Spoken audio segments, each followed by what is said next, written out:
All right, recording has started. So, good morning, everybody. Welcome back to Math 115. How's everybody doing today? Are we surviving?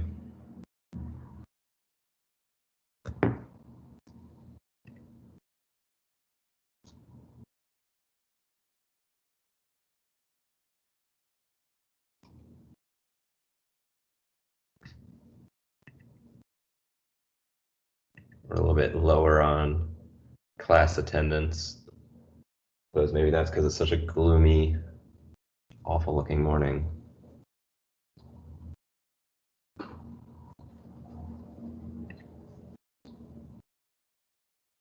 Okay, I guess nobody's doing okay other than allergies. Yeah, I've been a little bit, I don't know, got some mucus going on. Did not want to wake up. I know, it's raining here too, so it was like so soothing when I woke up, and now I'm just tired. Honestly, I feel like a bowl of hot dog water right now. But that's not going to stop us from getting some math done. Yeah, nap weather. True. Okay.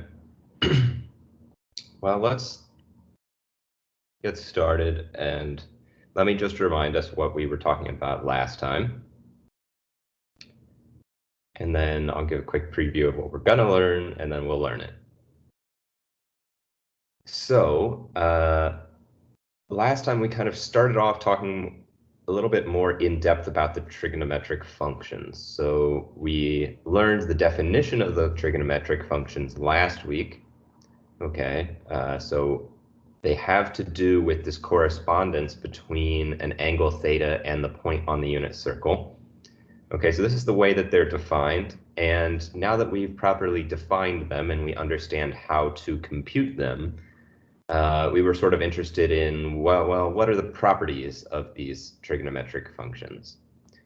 So one kind of natural question that arose from that was, okay, well, what angles are going to produce a measure of sine of that angle is going to be larger than 0 or equal to 0 or less than 0. And we can ask the same question for any of the trigonometric functions like cosine, tangent, and those other ones,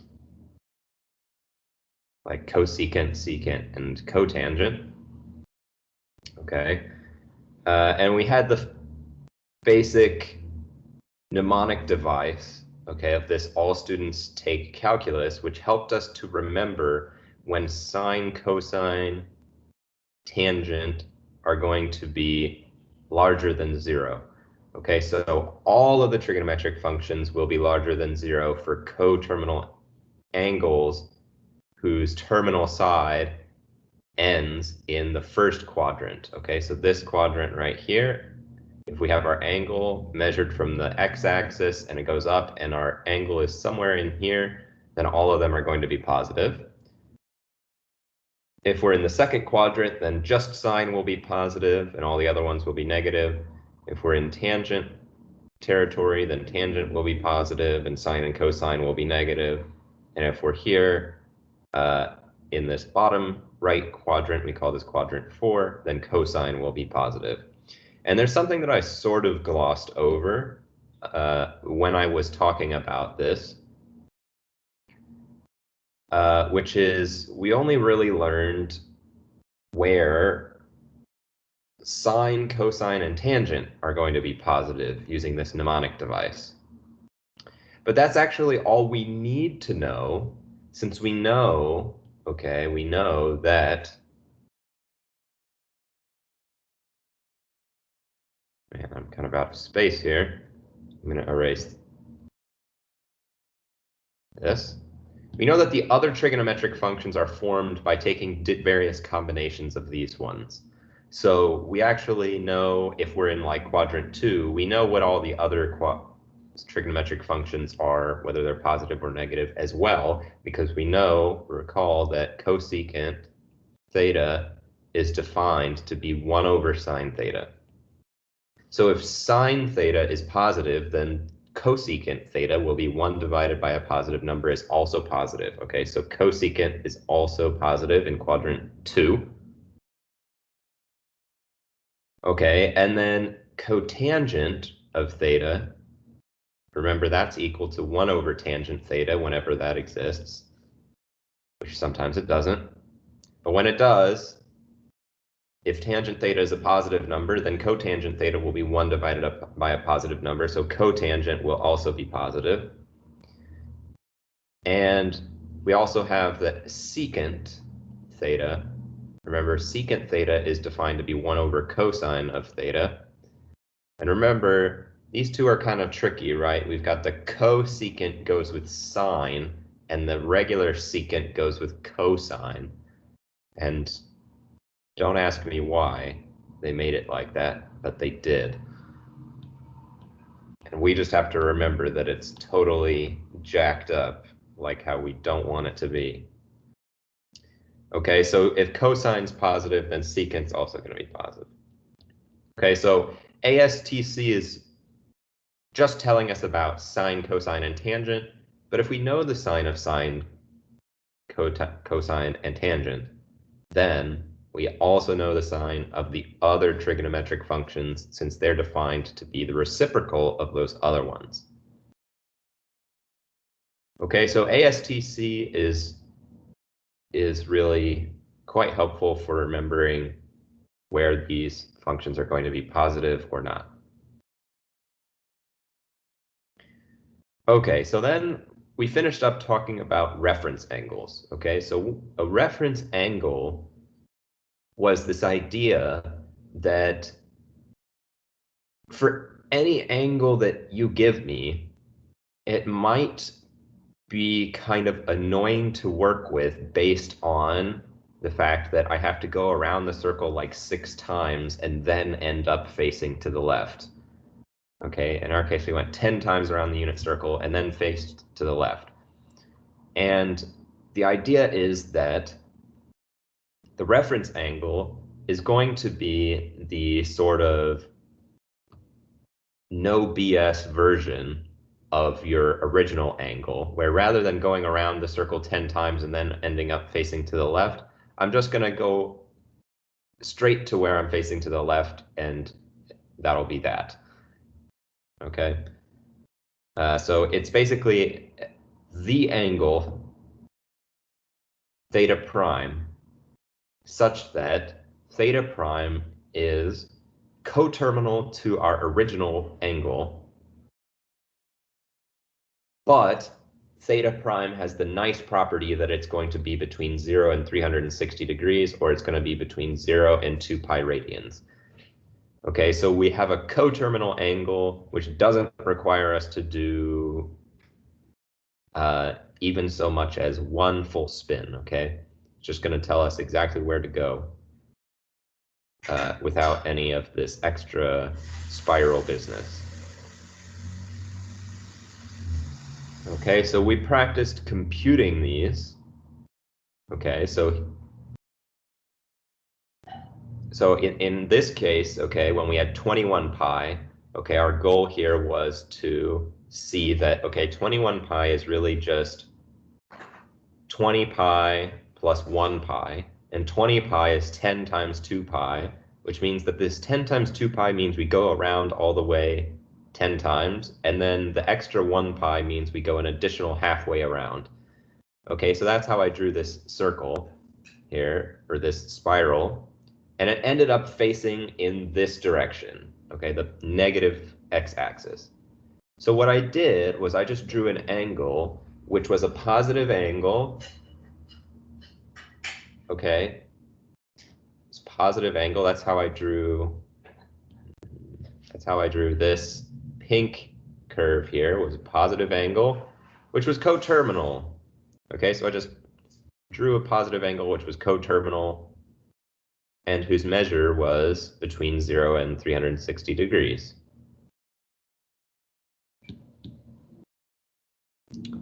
Okay, so that was about reference angles, and then the other one was, okay, this time we had a negative angle. Okay, so our original angle was negative 80 degrees, so this angle right here. So we just kind of took a look at our terminal side, and all we do is we just start drawing a positive angle until we get to that terminal side, and then we say, okay, we're done, that's it. That's our reference angle. Okay, so it should be between 0 and 360 degrees, or between 0 and 2 pi radians. Okay, so everyone should hopefully remember, okay, we learned a fact about coterminal angles. If you don't remember, let me remind you. The fact we learned about coterminal angles is if we take any angle theta and we add to it any multiple of 360 degrees or any multiple of 2 pi radians, okay, then we get an angle which is coterminal. Okay, so theta plus or minus 360 degrees times n, where n is any number like, 1, 2, 3, ... Okay, natural number, or even negative numbers as well, could be fine. But they should be whole numbers.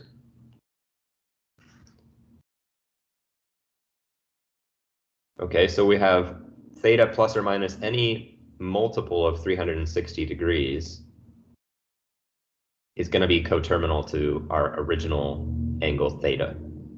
So if we want to find the reference angle, okay, if we want to find the reference angle, then what we really have to do is just find an n. We want to find this n such that when we take theta plus 360 degrees times that number n, then that new angle measure will be between 360 degrees and 0 degrees. Okay? Or respectively, if we're working in radians, then we should add or subtract 2 pi until we get something which is between 0 and 2 pi. So for example, 1100 degrees. What I'm going to do is I'm just going to continually, I know this is larger than 360 degrees, so I'm just going to continually subtract 360 until I get something which is between 0 and 360. So I subtract 360 times 1. That would be, let's see here, minus 300 would be 800. And then minus an additional 60 would be 740. So that didn't quite do it. Let's try subtracting. Let's try doing 1100 degrees minus 360 degrees times 2. So this time I'm going to subtract 720 degrees. So if I subtract 700 from 1100, I get 400 minus an additional 20 would be, this is 1100 minus 720, which would be equal to 400 minus 20 is 380 degrees. So again, we didn't quite get to our desired place. We want our number to be less than 360. So I'm going to subtract 360 one more time. We'll do 1100 degrees minus 360 degrees times 3, which would be 1100 degrees minus 1080 degrees, which would be equal to 20 degrees. And that time I did it. So in this case, our n value was 3.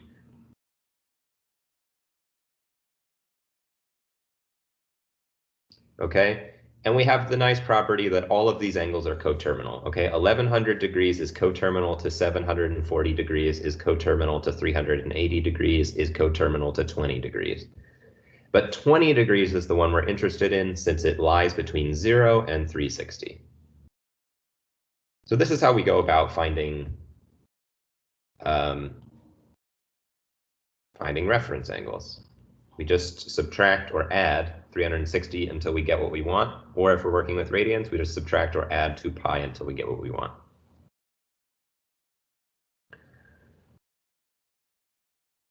Okay.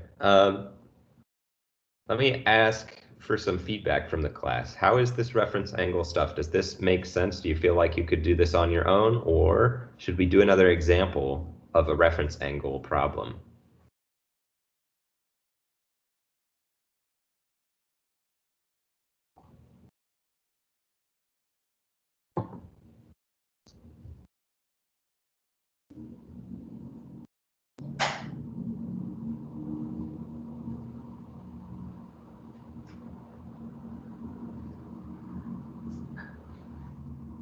Okay, got a request for one more. Anybody second that?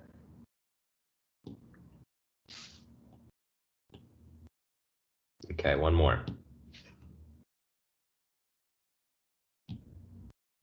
Let's do 37 pi over 6.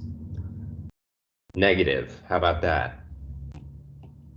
Theta equals negative 37 pi over 6. So we want to find theta prime. Okay, so what is negative 37 pi over 6? Well, the way I usually like to think about these angles, okay, is in terms of how many full revolutions we're going to do. Okay, so I can think about this in the following way. I know that 2 pi is 1 full revolution. Only I like to express 2 pi in terms of a common denominator with our angle. So I'm going to rewrite it as 12 pi over 6. Okay, then 37 pi over 6, negative 37 pi over 6, is kind of like negative 36 pi over 6 minus an extra pi over 6. And then this negative 36 pi over 6 looks like negative 3 total revolutions. So this is like negative 3 times 12 pi over 6 minus pi over 6. So if I wanted to actually draw this, the way I would do it is the following. I'd draw my coordinate axes, and this first part tells me to do 3 revolutions counterclockwise, or no, regular clockwise. So I'll start here and I'll go once all the way around, then twice all the way around, then 3 times all the way around, and then I stop here, and then I go an additional negative pi over 6, and I wind up kind of facing in this direction here. So this is my original theta. Okay. So I can think about this in this kind of more geometric way, if I like. And then it's not too hard to see that, well, the positive angle, which is going to be coterminal to this, is going to be the one which starts at the x-axis and goes in a positive way, and we go around until we hit that thing, which means we went almost 2 pi. We went 2 pi minus that pi over 6. So our theta prime would just be equal to 2 pi minus pi over 6, which would be 11 pi over 6. Oops. 11 pi over 6. So that's the geometric way. Okay, the other way would be to do the following. The other way would be to take negative 37 pi over 6 and add 2 pi n until I get something that is in my acceptable range. So let's try just adding 2 pi. So we do negative 37 pi plus 2 pi over 6. Well, that's the same as doing negative 37 pi over 6 plus 12 pi over 6. And negative 37 plus 12 would be negative 25 pi over 6. So that didn't do it. We wound up with something which is less than 0 degrees radian, or 0 radians, excuse me. So we'd have to keep going. So next up we would try doing negative 37 pi over 6 plus 4 pi. And that would be negative 37 pi over 6 plus 24 pi over 6, which would be equal to, let's see, negative 13 pi over 6, which is still less than 0 radians, so I haven't gone far enough. So next I'll try doing negative 37 pi over 6 plus 6 pi. Okay, and you can do this in this kind of step-by-step process if you want. Or if you're clever and you see that negative 37 pi over 6 is like quite a bit less than 0, you might try starting with 4 pi or starting even with 6 pi.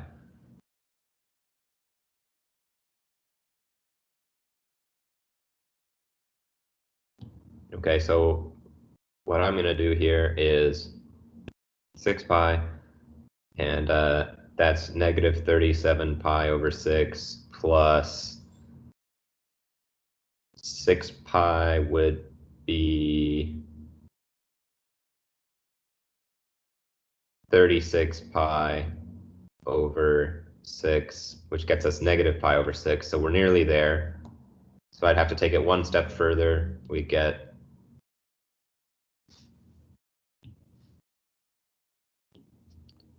negative 37 pi over 6 plus 8 pi is equal to negative 37 pi over 6 plus 48 pi over 6, which is equal to 11 pi over 6.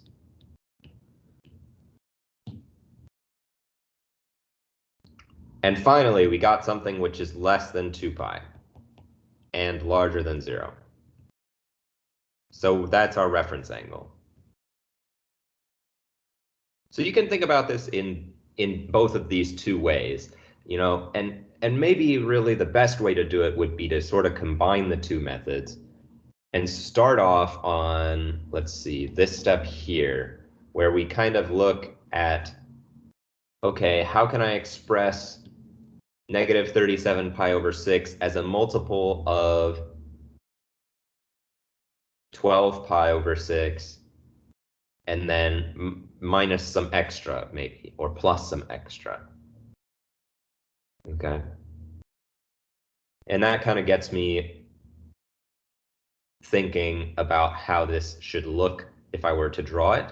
And the geometric intuition really gives me a lot of information, and I can kind of quickly get, I know that since this negative angle here is pi over 6, I know that the rest of the way around should be 11 pi over 6, since all the way around is 2 pi. Okay, so that's how we do the reference angles in practice. Use one of those two methods, or even a third method might be out there that I haven't listed. There's really a lot of different ways to do these unit circle angle problems. So if you think of a way that you like and it works, then by all means use it. In fact, I encourage that. If you guys are mathematically creative, then I love to see that. So, I'm not one of those math teachers who will take off if you use the wrong method but get the right answer, as long as your method isn't using Wolfram alpha. Okay, so that's how we do reference angles. It's an extra example. If you want to see more examples of that, come to office hours tomorrow and we'll do a ton of examples. Okay, so next up we're going to talk about something which is called periodicity. Okay, and periodicity is the quality of being periodic. Okay, and here's basically why we care about periodicity. Well, sine and cosine, okay, these two functions are what we call periodic. Okay, so this is going to define what periodic means. So what it means is that as theta increases, as the angle gets larger and larger and larger, the function values repeat in an ordered fashion. That is sine of theta plus, or sine of theta is equal to sine of theta plus 2 pi n for any integer n. Okay, and cosine, we get the same thing. Now let's see why that's actually true. If we just draw a unit circle, which is what we do 99% of the time that we want to even say anything at all about trig. So I hope you guys have been practicing your unit circles. Okay, we draw the unit circle. What am I really saying? Remember, when I talk about an angle theta, okay, what I'm referring to when I talk about sine and cosine are the values of the point on the unit circle x comma y. Okay, now if I take theta plus 2 pi, let me draw it with blue, it'll actually be coterminal.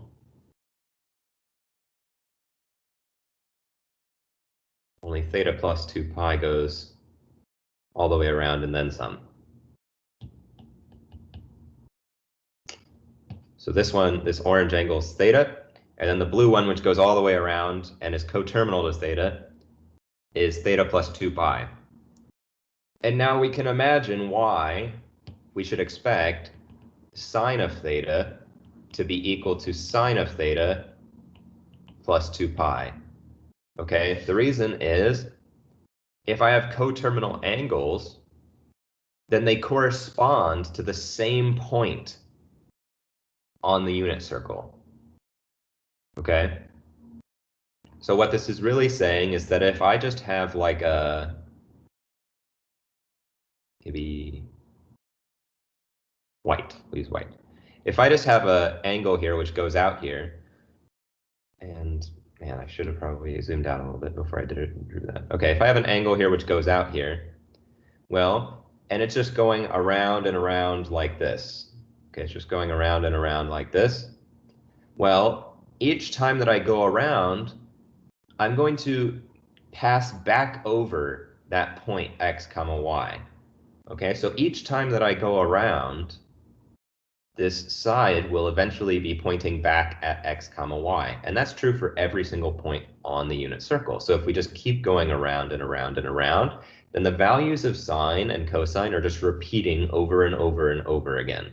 Okay, so if I pick some random direction and I check the cosine and sine of that point, well, if I go around an additional 2 pi or an additional 4 pi or an additional 6 pi, I wind up facing at the same point and I get the same exact values for cosine and sine. And that is what it means for this function, these functions to be periodic, okay? So that's why I've included this cute GIF here of these dogs. This is kind of like, you know, if you imagine basically that there's like a certain number of frames in this GIF, maybe there's 30 frames, then if we play it over and over and over again, then the 15th frame will look exactly the same as the 45th, will look exactly the same as the 75th, and so on and so forth. Okay, so this is kind of, well, appealing to your meme intuition to try to understand what periodicity is. Okay, we just repeat over and over again. And it's not to say that everything's the same all the time, it's just to say that eventually, after some amount of time, in our case it's 2 pi n, then everything will look the same. Okay, so what is the point of periodicity? The point of periodicity is we can kind of match this with what we just learned about reference angles. Okay, and we can say, well, if I want to know what sine of theta is, I know that sine of theta is going to be the same as sine of theta plus 2 pi n. So in particular, sine of theta will be the same as sine of theta prime, where theta prime is the reference angle, because theta prime is just found by choosing a specific value of n.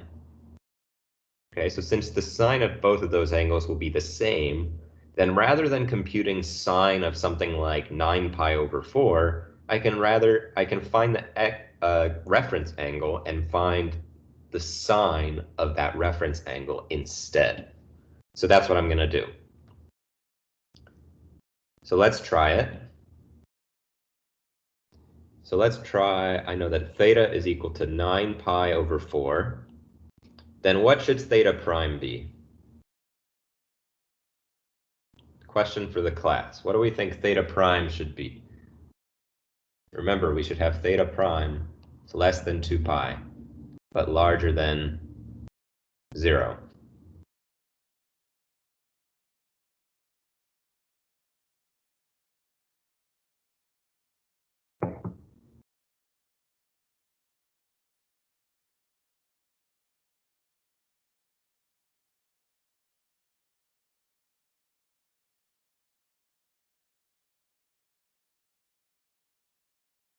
Any brave souls out there want to wager a guess?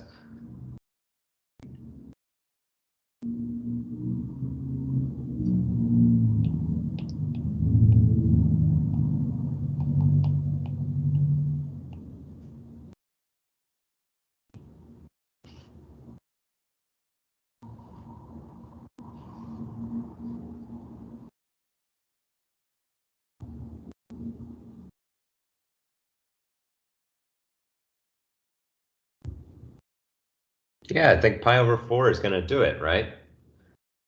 We want theta to be between 0 and 2 pi, which if we translate it in terms of this denominator, which in our case is 4, we know that theta should be between 0 and 8 pi over 4.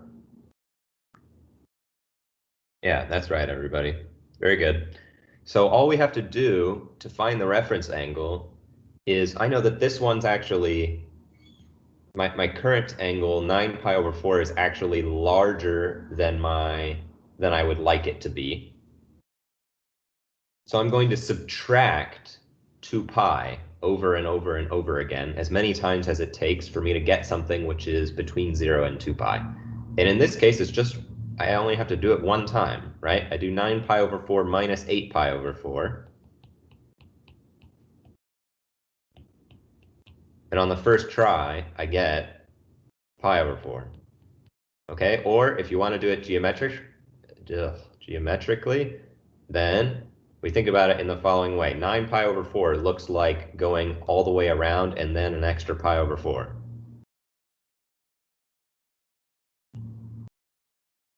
So here's theta.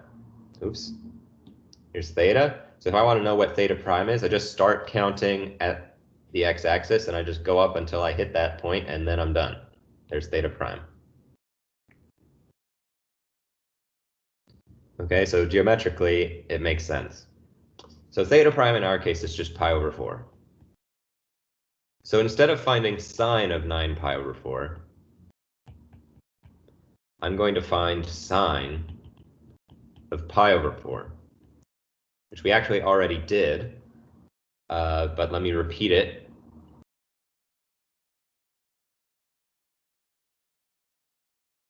We have our, oh, come on. We have our unit circle here. Well, I draw pi over 4. I know that pi over 4 is 45 degrees. Okay, I can get that by multiplying by 180 divided by pi. So I'll draw in 45-degree angle here. This is the point. It's at x comma y. And I'm interested in the y value because this is sine. So I know that if I draw in a circle, oh, I should have used the dotted line, right? We've been doing dotted lines. If I draw in my dotted line, it should always be vertical, remember? And this forms a right angle, and I know that this is 45 degrees, so I know that because the angles inside a triangle add up to 180, that this one should also be 45 degrees. And I know one more thing about this triangle. What's the one missing piece that I haven't quite filled in yet of this triangle that I know?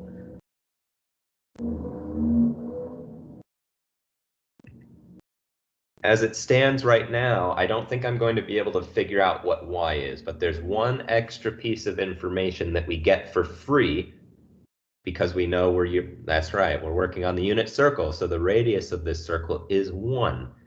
And the radius is right here in yellow. It goes from the center to the outside. That's what a radius is.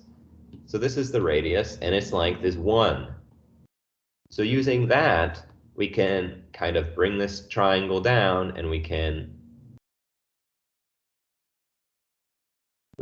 imagine that we've got a 1, we've got a 45, we've got a 45, we got a 90, and I know that these lengths correspond to x, and this one should be x times the square root of 2. So if I want to find out what x is, I just need to solve the equation, which I get from setting 1 equal to x times the square root of 2. So 1 is equal to x times the square root of 2. So x should be equal to 1 over the square root of 2, should be equal to the square root of 2 divided by 2 if I rationalize the denominator. So in this case, we get the point x comma y, which is square root of 2 over 2, comma, square root of 2 over 2. That's the point x comma y.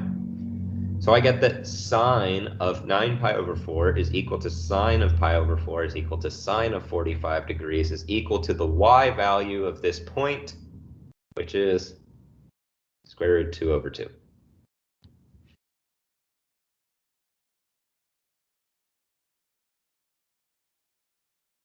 Done. Okay, so this is why we care about reference angles. Okay, because if you throw something at me like cosine of like 39 pi over 4, in my brain I'm like, I don't know what the heck that is.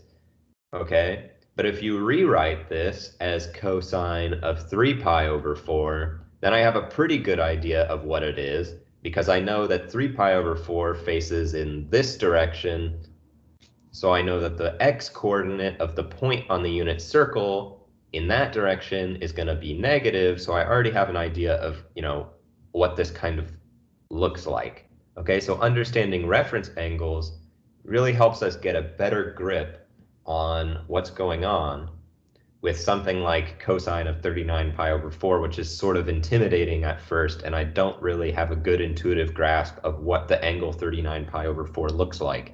But I do have a good intuitive grasp of what the angle 3 pi over 4 looks like. And I think I did this wrong, actually. It should be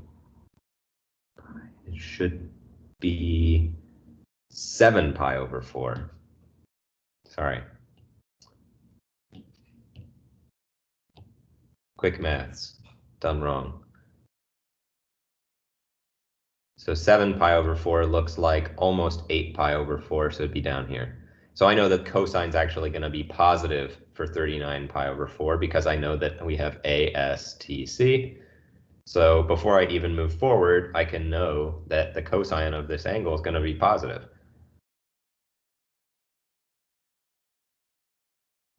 Okay, so this is the magic of reference angles combined with the fact that sine and cosine are periodic functions.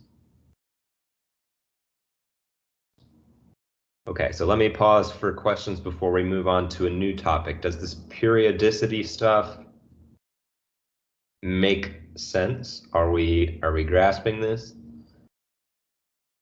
How do we feel about it? Maybe give me like a scale of 1 to 10, where 10 is I feel great about it, and 1 is I feel like hot dog water about it.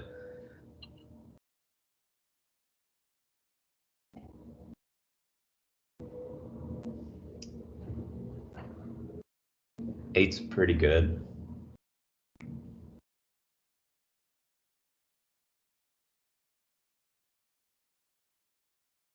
Okay, anybody else want to weigh in?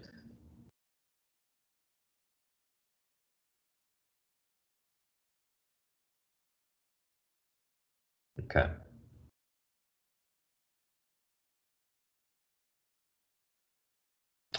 Little confused on the definition of what it actually is. You mean periodicity?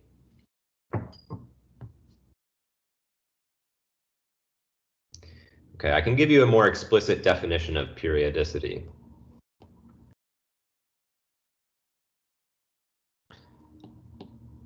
A function f of x, which remember sine is just a function, okay? Sine is just a function. It takes a value theta and it outputs some number, right? So it's a function, okay? And I wrote function. Function. A function f of x is periodic if f of x plus n times t is equal to f of x for some t larger than 0 and every integer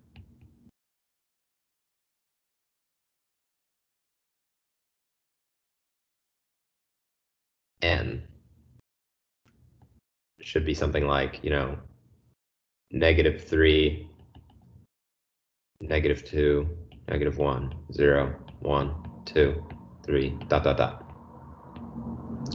Okay, so this is the definition of periodicity, and what does it really mean? Well, it means that the graph of the function repeats itself evermore. Okay, so here's what I get. Basically, I have some function, I don't know, maybe it looks like this. Okay, where here is x equals 0, and here is x equals t.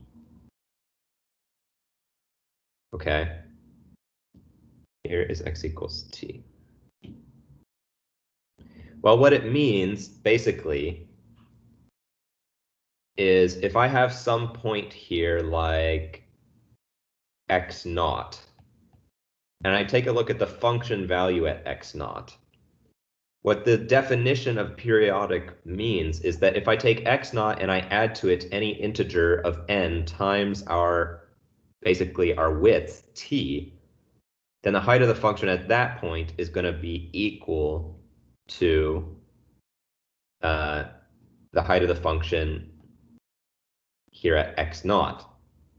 So if I just add t to x naught, so I get this new point x naught plus t, then what I'm saying is that this point has the same exact height as the previous point.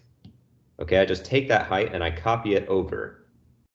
Okay, so from here to here, the height gets copied over from here to here. And likewise, I do that for every single point. So if I have another point x1, which is down here, then I look at x1 plus t. The height will be the same. And so on and so forth. If I go all the way out to, let's see, this distance looks like that distance. So here's x naught plus 2t. Then the height again will be the same as it was before.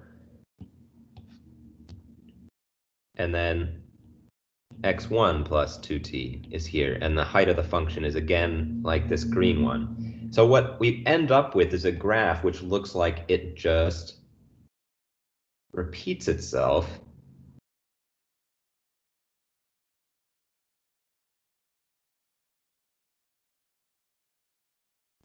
over and over and over again.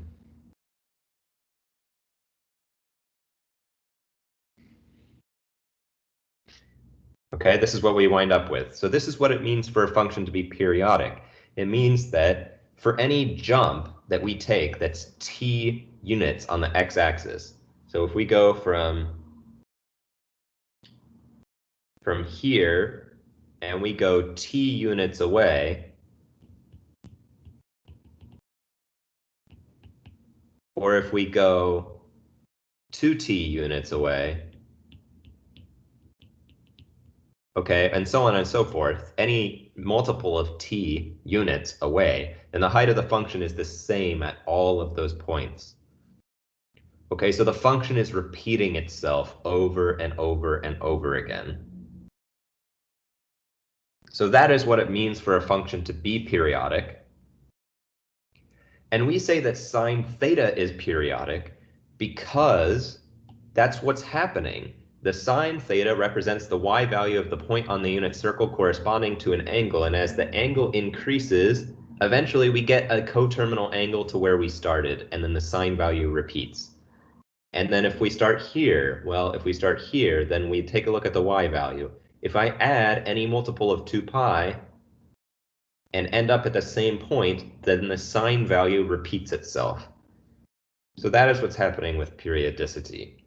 So if I want to find out what is the sine value of the angle that I get if I go 20 times around the unit circle and then end up right here, well, it's the same as the sine value as if I just went up straight there and I didn't do all that spinny business. Okay, because I know that it's periodic, I know that the function value, if I want to know, if I look back at this f of x, if I want to know what is the function value at this point here, highlighted in yellow, rather than finding the function value here, which is f of x 3 plus 3t, I can instead look at the function value in its original state at x3. Okay, so I just look at that point. So this is what it means for this periodic stuff. Is basically just that rather than computing the function value at some really awful point, I know that since the function value repeats over and over and over again, I can get any function value I want anywhere on the entire real line by just looking at this one segment of the function.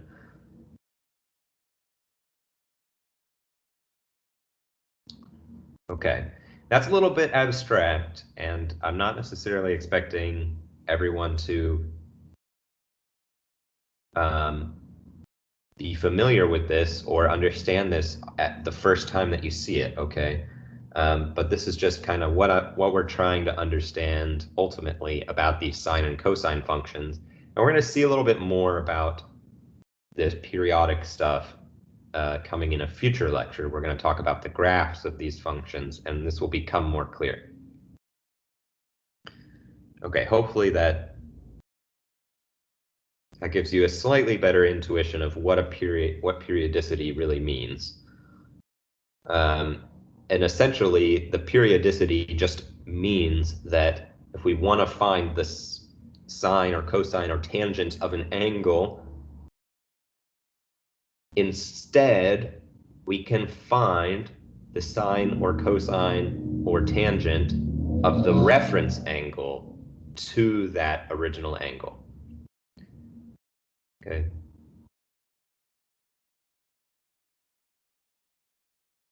All right. Any further questions about periodicity and reference angles?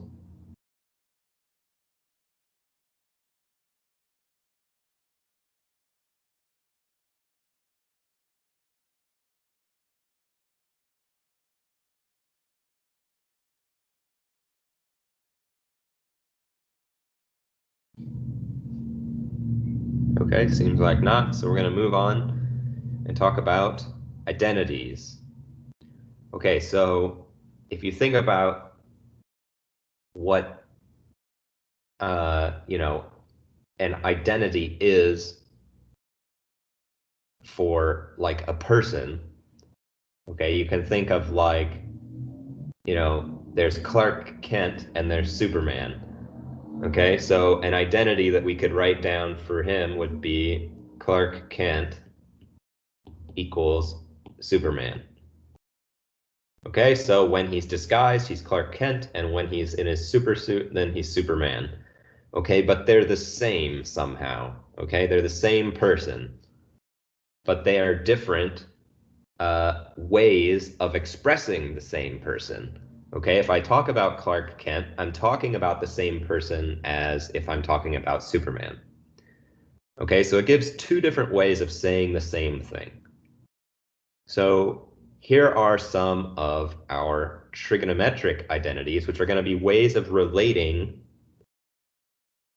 trigonometric functions and numbers that really mean the same thing. Okay, and the first and by far most important one is cosine squared of theta plus sine squared of theta is equal to 1. So can anyone give me a sort of succinct argument or reason why this should be true?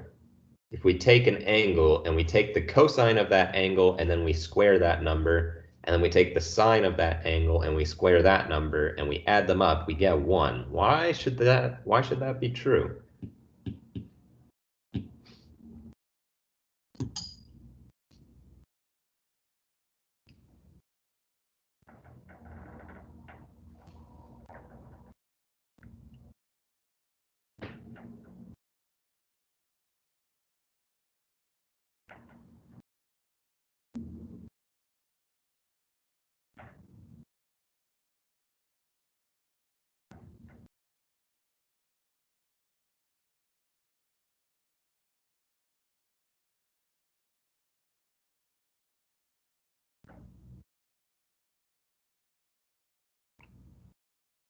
Okay, well, let's see if we can remember something. If I have an angle theta,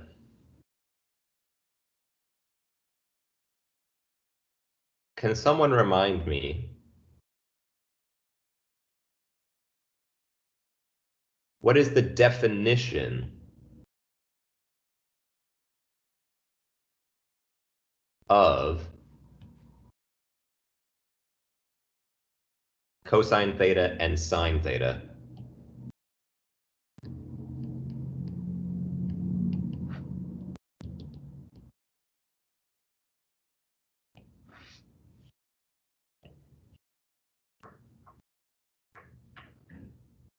Yeah, that's exactly right, Morgan. We get cosine theta, okay, because cosine theta is the corresponding x-coordinate of this point, x comma y. If we have this point, x comma y, on the unit circle, given by this angle theta, then cosine of theta is the x-coordinate of that point, and sine theta is the y-coordinate of that point. So if we take cosine theta and we square it, plus sine theta and we square it, this is really saying x squared plus y squared is equal to 1. And this is the equation of the unit circle.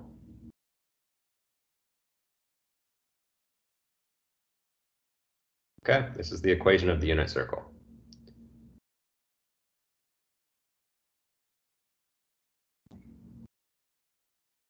Okay, so if on a homework I asked you a question like, what is, oh, that's hard to see.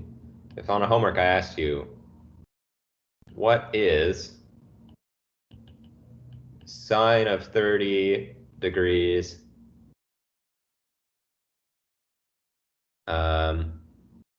squared plus cosine of pi over 6 squared,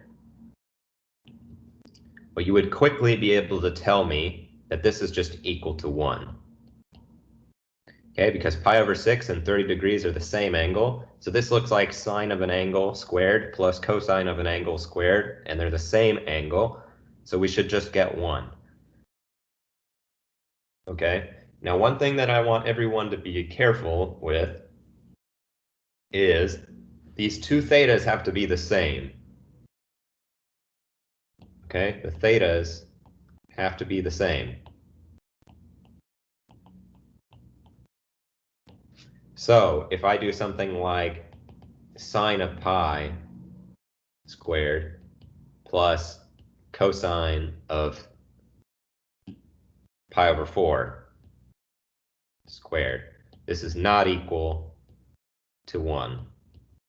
Okay, so the trigonometric identity says that if we have an angle theta and we take cosine of that angle theta and square it, and we add sine of that angle theta and square it, and it's the same angle theta for both cases, then we get 1. Okay, and it comes from the Pythagorean theorem, right? It wouldn't work if we were talking about two different points on the unit circle, right? If I talk about the x-coordinate of this point and the y-coordinate of this point, well, they don't really have that nice Pythagorean theorem relationship, do they? So we have to use the same angle for both of these.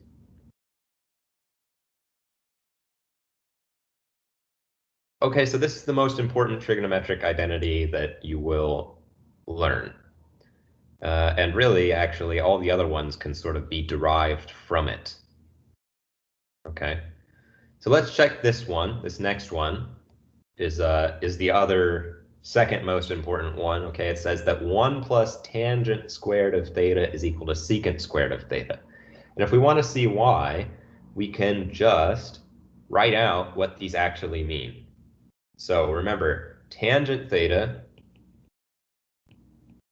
is equal to sine, I'm not over, am I? No, I'm done at 9:45 today. Sine of theta divided by cosine of theta. And I know that secant of theta, what is secant of theta? Somebody tell me. 1 over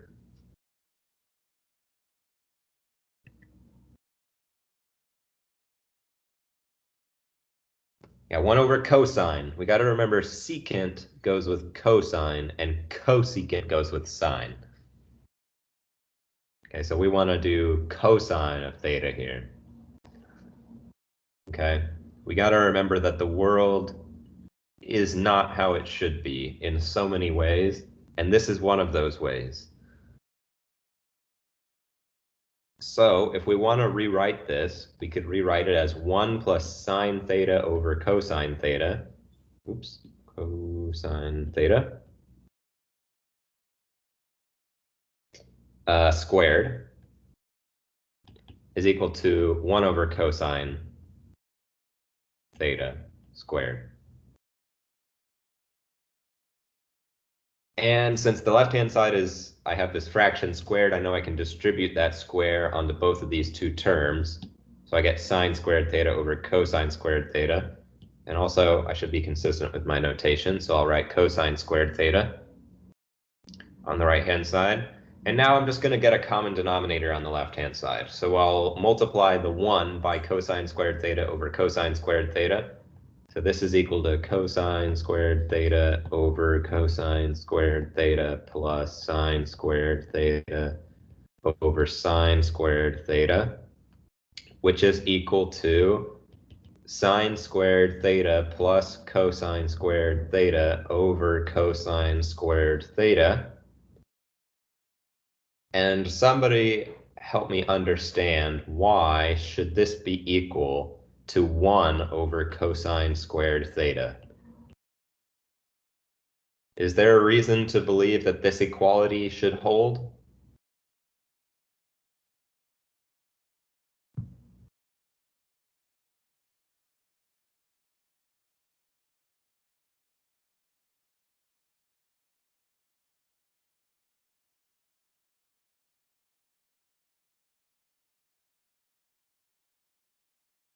That's right, Abdur Rahman. Sine squared theta plus cosine squared theta is equal to 1. That's the previous identity. The previous identity said that 1 is equal to sine squared theta plus cosine squared theta. That's what we just learned. So from that identity, we get the other identity. Basically, by just taking the first identity and dividing both sides by cosine squared theta. Okay. And the other identity is found in the exact same way. We start with sine squared theta plus cosine squared theta is equal to 1. And then I just take this entire thing and I divide both sides by sine squared theta. On the left-hand side, I get sine squared theta over sine squared theta plus cosine squared theta over sine squared theta is equal to 1 over sine squared theta. And I know that the right-hand side is just cosecant squared theta. The left-hand side, sine squared cancels with sine squared, we get 1. And then this looks like cosine of theta divided by sine of theta quantity squared. And that's 1 plus cotangent of theta squared is equal to cosecant squared theta. Okay? So you really only need to memorize sine squared theta plus cosine squared theta is equal to 1. And then just remember that if you take that entire identity and divide it by sine squared theta or divide it by cosine squared theta, you get the other identities. Okay? So if you write one down wrong, you can easily verify that you're wrong by trying to replicate this process of, okay, well, try to get it back in the form of sine squared theta plus cosine squared theta equals 1. If you can't do that, you may have written it down wrong. Okay?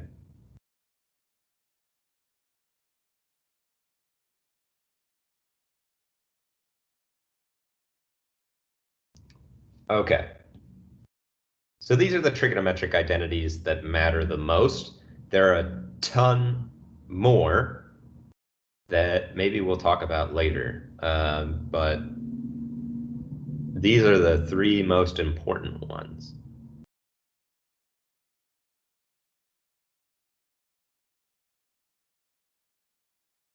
Okay, and basically they all just come from the Pythagorean theorem, and they just give us interesting relationships between these trigonometric functions, such that if, for example, I wanted to compute secant squared of theta, but I'm not comfortable computing secant squared of theta, but I am comfortable computing tan squared of theta, then I might want to compute tan squared of theta and then just add 1, and then I'll have what I want.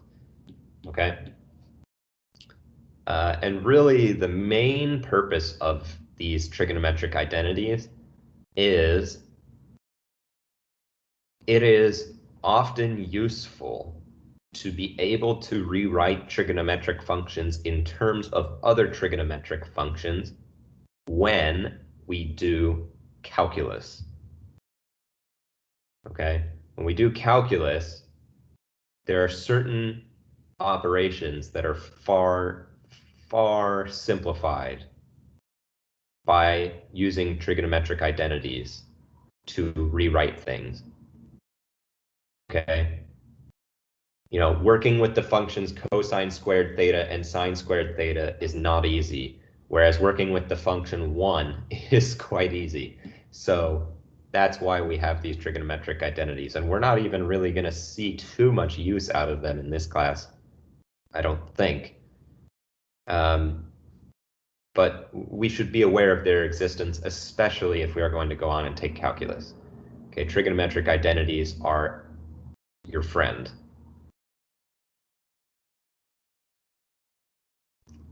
Okay, any questions about those?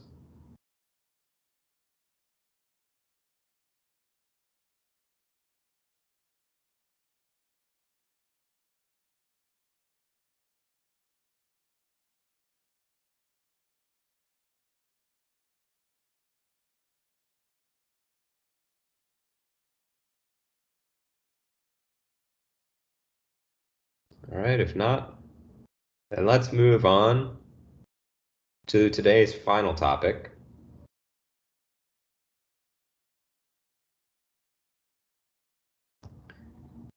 Okay,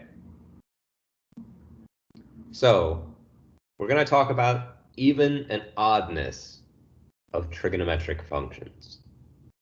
Okay, and this may sort of remind you a little bit of the periodicity stuff.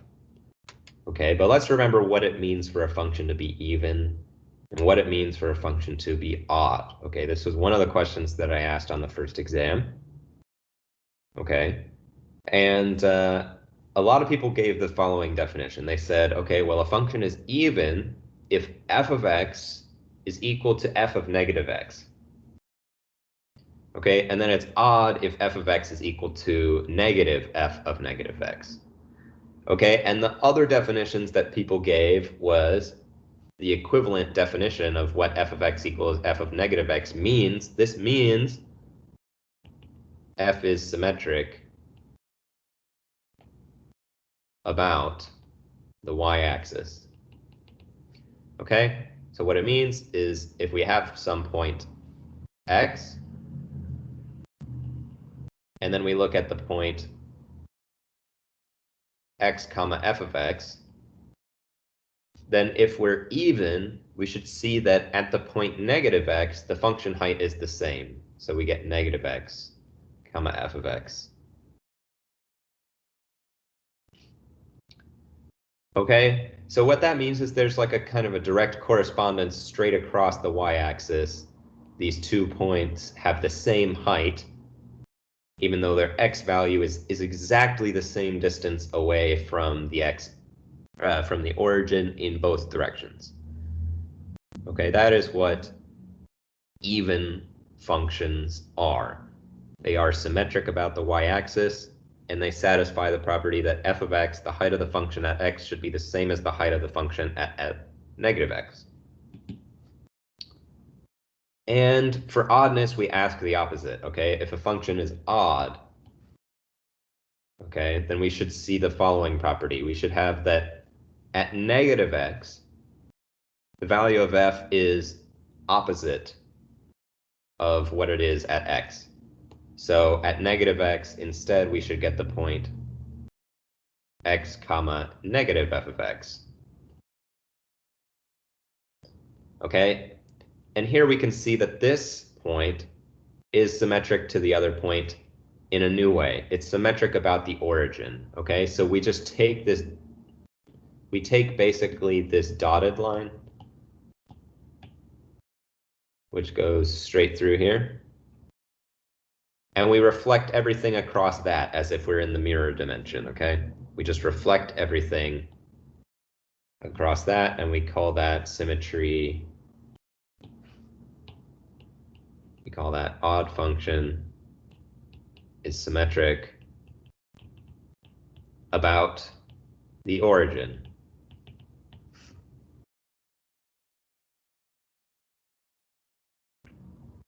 Ooh, I've gotten myself in trouble, haven't I? This isn't even true. I shouldn't have drawn this line here. It should be, it's not going to necessarily be straight across that dotted line. That was misleading. Because another point is maybe going to be more like this. So the point is that you have to draw basically a line straight to the origin and then replicate that line on the opposite side, and that will get you to where you should be. Odd functions are symmetric about the origin.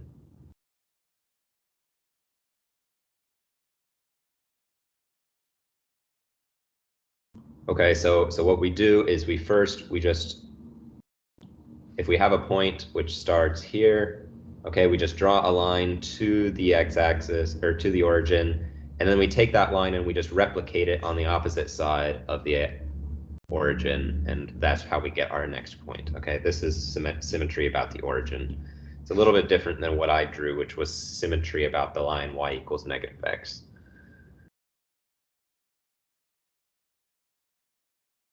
Okay.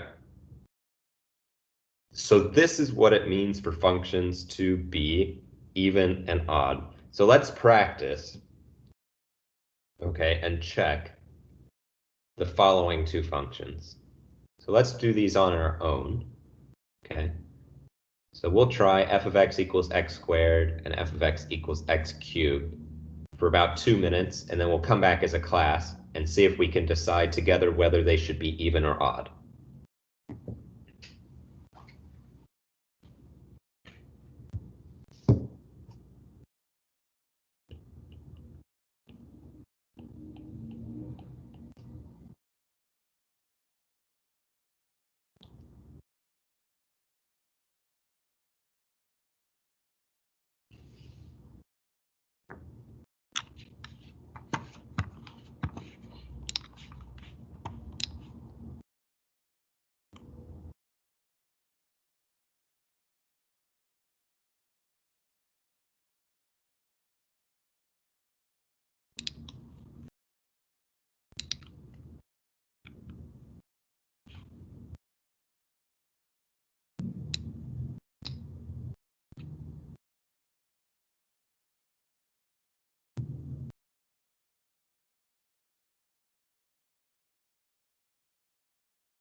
All right.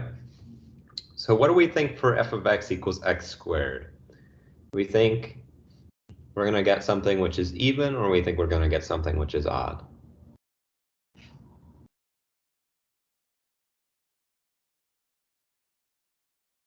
Okay. Couple for even. Anyone for odd?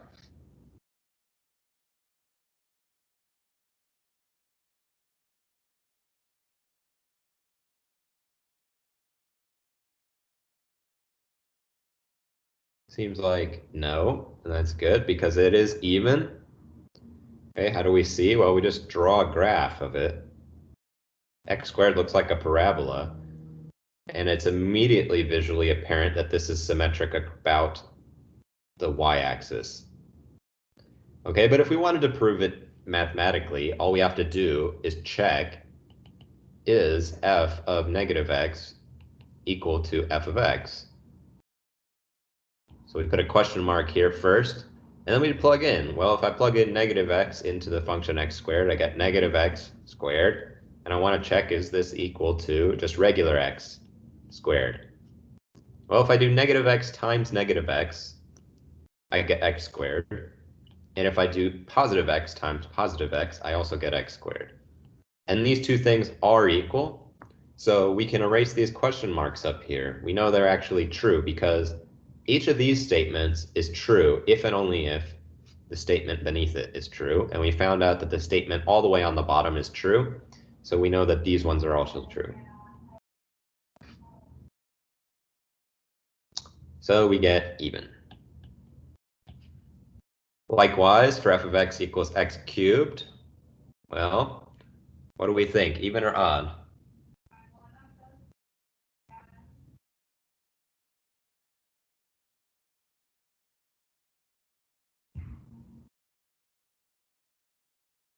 Yeah, I got some odd coming in. And again, we can see that either by looking at the graph, which if we remember what x cubed looks like, it looks something like this. So if we take any given point on x cubed, well, we can see that we get the point at negative x by just taking that point straight through the origin.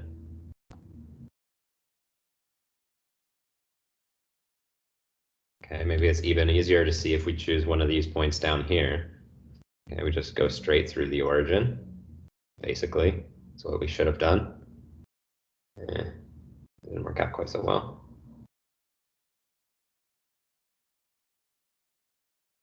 You know, something like that. Goes basically through the origin. Okay, but we can also check by plugging in. Well, we want to know, is f of negative x equal to f of x? Question mark. Well, we get negative x cubed is equal to negative x cubed, and that's not equal to x cubed. So we throw out even. Can't be even. Let's try odd. Well, we want to check, is f of negative x equal to negative f of x? And in this case, we get negative x cubed is equal to negative x cubed, and that's true. So this is an odd function. Okay. So we'll talk about how to figure out whether sine, cosine, tangent, and so on are even or odd next time. But I just wanted to recall this concept. So good job with the example, and see you all tomorrow. If you have questions, feel free to hang out after class and ask them. Otherwise, we're done for today.